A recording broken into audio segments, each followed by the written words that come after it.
Vermont Senator Bernie Sanders has opened up a double-digit lead in the Democratic nominating contest, according to a new NPR, PBS NewsHour, Marist poll.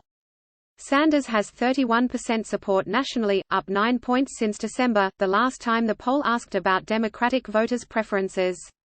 His next closest contender has 19%. But that second-place rival is former New York Mayor Michael Bloomberg.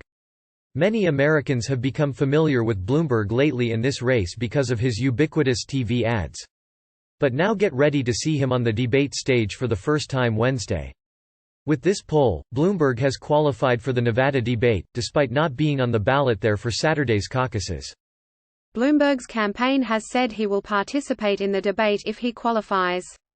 To qualify, a candidate needed to have won at least one delegate in the first two contests, have 4 national polls showing the candidate with 10% or more, or 2 state polls from either South Carolina or Nevada showing the candidate with 12% or more support. Bloomberg previously cracked 10% in polls from Quinnipiac University, Monmouth University, and Fox News.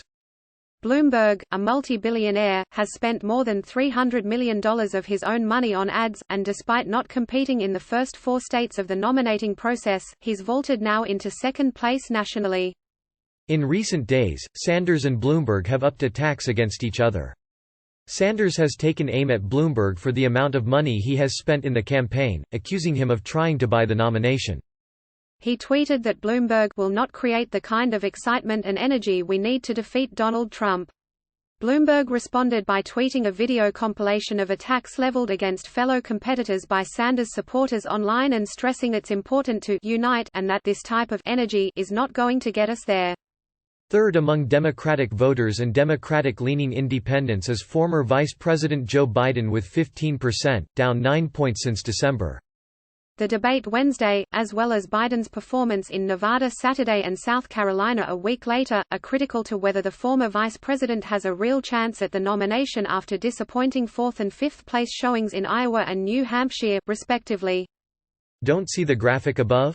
Click here. Following Biden is Massachusetts Senator Elizabeth Warren at 12%, also down from December, by 5 percentage points, after poor showings in Iowa and New Hampshire. Next is Minnesota Senator Amy Klobuchar at 9%.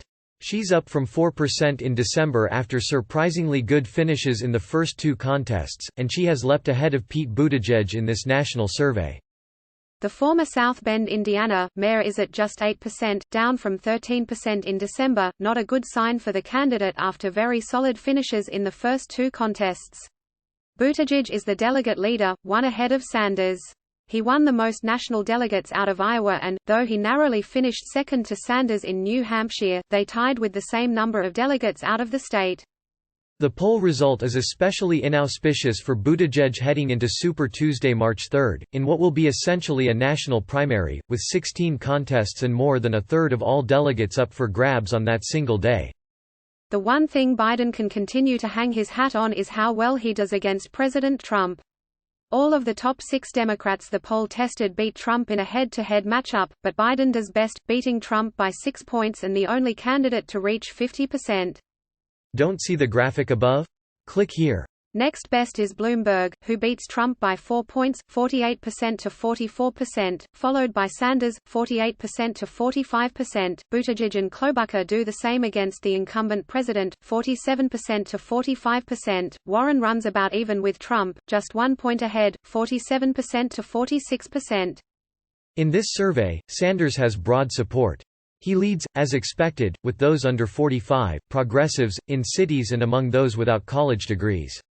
But he also leads with women, college graduates, including white college graduates, in the suburbs and rural areas, and is second with black voters, within the margin of error, to Biden.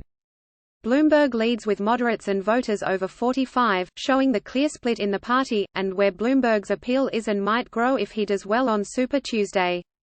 Bloomberg is also second with women, voters without a college degree and in rural areas.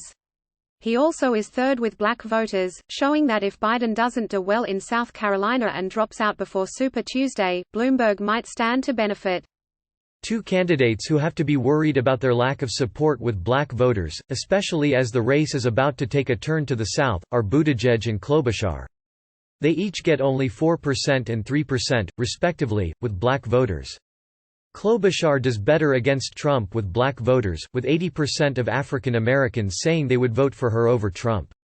Buttigieg gets just 74% saying they will vote for him. In 2016, Democrat Hillary Clinton won 89% of black voters nationally against Trump, according to exit polls.